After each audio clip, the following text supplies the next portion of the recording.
Hello అండి, నమస్తే.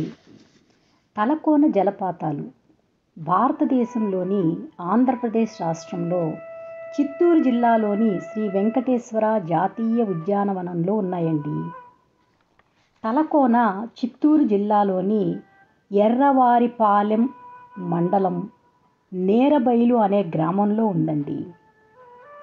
ఈ జలపాతం చాలా ఎత్తైనదిగా ఉంటుందండి. ఈ జలపాతానికి దగ్గరగా సిద్ధేశ్వర ఆలయము మరియు అనేక వన్యప్రాణులతో కూడిన జలపాతాలు, వృక్షజాలము, జంతుజాలం ఉండటం వలన బయోస్పియర్ రిజర్వ్గా నియమించారండి.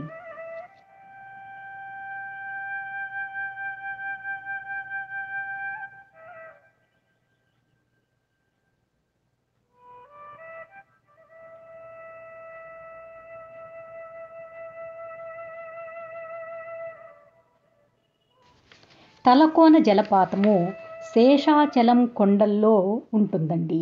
ఇది తిరుపతి పర్వతాలకు ప్రారంభం అనవచ్చు.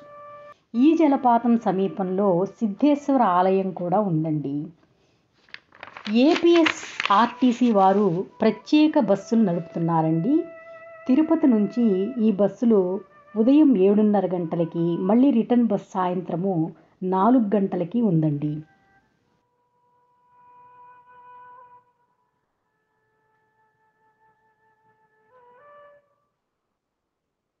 వేరువేరు ప్రదేశాల నుంచి వచ్చిన వాళ్ళైనా, ఎక్కడి నుంచి వచ్చిన వాళ్ళైనా తలకోనకు చేరుకోవాలంటే మీరు తిరుపతి నుంచి మాత్రమే బయలుదేరాల్సి ఉంటుందండి. తిరుపతి నుంచి 60 కిలోమీటర్ల దూరంలో తలకోన జలపాతం ఉంది. ఈ బస్సు టైమింగ్స్ని బట్టి వారి వారి ప్రయాణాన్ని ప్లాన్ చేసుకోవచ్చండి. అయితే తిరుపతి నుండి 35 కిలోమీటర్ల దూరంలో బాక్రాపేట అనే ఊరుందండి. అక్కడి నుంచి ఆటోలు, జీబులు లభిస్తాయి. అక్కడి నుంచి తలకోనకు చేరుకోవచ్చు. ఈ జలపాతం చూడటానికి వివిధ ప్రదేశాల నుండి చాలా మంది జనాలు వస్తారండి. ఎప్పుడూ జనాలతో నిండిపోయి ఉంటుంది.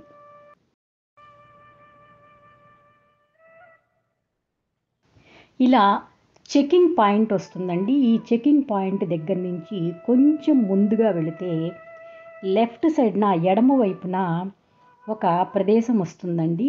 అది తలకోన వ్యూ పాయింట్ అండి. అక్కడ ఒక హౌస్ లాగా ఉంటుంది. దాని పైన ఎక్కి మనం చూస్తే తలకోన వ్యూ పాయింట్ మొత్తం చాలా అద్భుతంగా కనిపిస్తుందండి. ఈ ఏనుగుల ఆర్చ్ నుండి లోపలికి వెళ్తే ఏనుగుల తర్వాత జంగిల్ బుక్ పాయింట్ అండి. అది ఇక్కడ గెస్ట్ హౌస్లు, తర్వాత ఫారెస్ట్ డిపార్ట్మెంట్ వాళ్ళు ఏర్పాటు చేశారండి. మనం కానీ వెళ్ళిన వాళ్ళందరూ కూడా స్టే తెలిస్తే ఇక్కడ మనకు ఆ ఏర్పాట్లన్నీ కూడా ఉన్నాయండి. అట్లాగే టీటీడీ వాళ్ళు కూడా రూమ్స్ ఏర్పాటు చేశారండి. అవన్నీ కూడా మనం ముందుగానే ఆన్లైన్లో బుక్ చేసుకొని రావచ్చండి. ఈ జలపాతాలకి సమీపంలో సిద్ధేశ్వర ఆలయం ఉందండి. ఈ ఆలయము 140 సంవత్సరాల క్రితం నిర్మించబడిందని చెప్తారండి. తర్వాత ఈ తలకోన ప్రాంతాన్ని పూర్వం తమిళ రాజ్యంలో ఉండేదంటండి.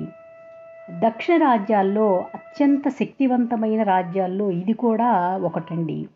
తమిళ రాజ్యంలో ప్రధానంగా వ్యవసాయము, వాణిజ్య కేంద్రంగా ఉండేదండి. చోళులు, పాండ్యులు, పల్లవులు కూడా ఈ తలకోన ప్రాంతాన్ని పరిపాలించారట. 13వ శతాబ్దంలో ఢిల్లీ సుల్తాన్లు ఆక్రమించారు. ఆ తర్వాత 14వ శతాబ్దంలో విజయనగర సామ్రాజ్యం ఆధీనంలోకి వచ్చిందంటండి.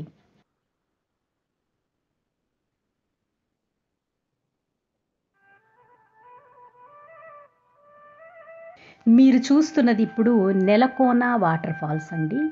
ఇది చాలా లోతుగా ఉంటుందంటండి.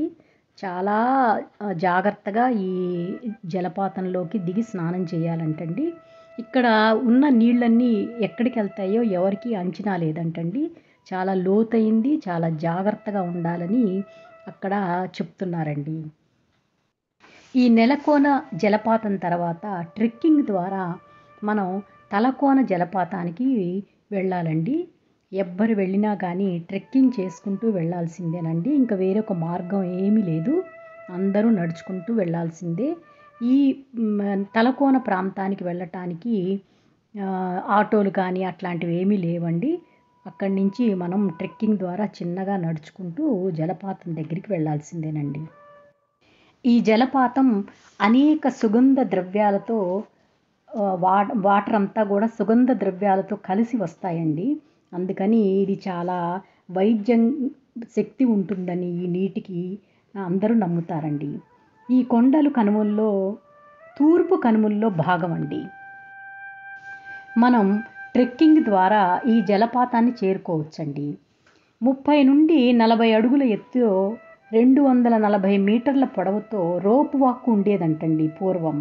ఇప్పుడైతే లేదండి.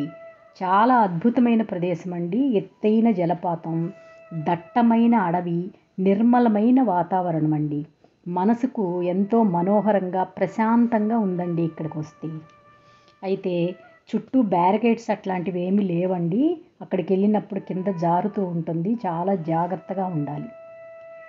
ఈ జలపాతం చుట్టూ కూడా కొండలు, దట్టమైన అడవి, మధ్యలో జలపాతం ఉందండి. ఎప్పుడు నిత్యము జనాలు ఉంటారంటండి. ఎప్పుడు కూడా వాటర్ ఉంటాయంటండి. చాలా బ్యూటిఫుల్గా, చాలా అందంగా ఉందండి ఈ ప్రదేశం. ఇక్కడ ఉష్ణోగ్రతకి బయట ఉష్ణోగ్రతకి 3-4 డిగ్రీలు తేడా ఉందండి. అందుకని ఇక్కడ బాగా చల్లగా ఉందండి. ఏనుగులు, చిరుతలు, ఎలుగుబంటులు, జింకలు, నెమళ్ళు ఇలాంటి వన్యప్రాణులన్నీ ఉన్నాయండి. ఎర్రచందనం కూడా ఇక్కడ ఎక్కువండి. ఎంతో అందంగా ఉందండి ఈ జలపాతము. ఎన్నో ఔషధ గుణాలు ఉన్నాయని చెప్తున్నారండి. ఉదయం 9 గంటలకి మనం ఇక్కడికి వచ్చేటట్లుగా ఏర్పాటు చేసుకుంటే సాయంత్రం 4 గంటలకల్లా తిరిగి వెళ్ళిపోవచ్చండి. ఇది 1 డే ట్రిప్ అండి. ఒక్కరోజు సరిపోతుంది.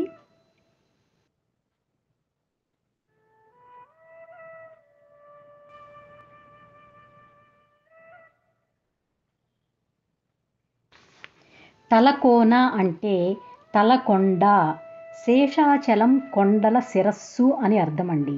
ఇది తిరుపతి పర్వతాలకు ప్రారంభం అని చెప్తారండి. ఈ జలపాతము 140 సంవత్సరాల క్రితం నిర్మించబడిన సిద్ధేశ్వర ఆలయంతో కలిసి ఉందండి.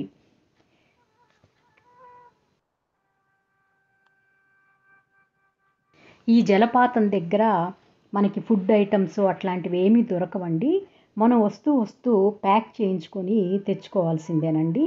ఇక్కడ మనకి ఎటువంటి ఆహార పదార్థాలు ఏమీ దొరకవండి. అయితే దొంగలు, కోతులు ఎక్కువ ఉన్నాయండి. కొంచెం జాగ్రత్తగా ఉండాలి. బ్యాగ్స్ అవన్నీ లాక్కొని వెళ్ళిపోతున్నాయండి కోతులు. చాలా జాగ్రత్తగా మీరు తినుబండారాలు అవన్నీ కూడా జాగ్రత్తగా ప్యాక్ చేసుకొని తెచ్చుకోండి. ఈ తలకోన జలపాతంలో రాళ్ళు ఒకదానిపైన ఒకటి అతికిచ్చినట్లుగా ఉంటాయండి. 300 అడుగుల ఎత్తు నుంచి నీళ్లు కిందకు జారుతూ ఉంటాయండి. చాలా అద్భుతంగా ఉంది ఈ ప్రదేశం. చాలా ఎత్తైన జలపాతం అండి. చుట్టూ ఎత్తైన కొండలతో దట్టమైన అరణ్య ప్రాంతం మధ్యలో వెలిసిన ఈ జలపాతం నిత్యము కూడా పర్యాటకుల రద్దీతో చాలా కళకళలాడుతూ ఉందండి. ఈ వీడియో మీకు నచ్చినట్లయితే ప్లీజ్ సబ్స్క్రైబ్ చేయండి.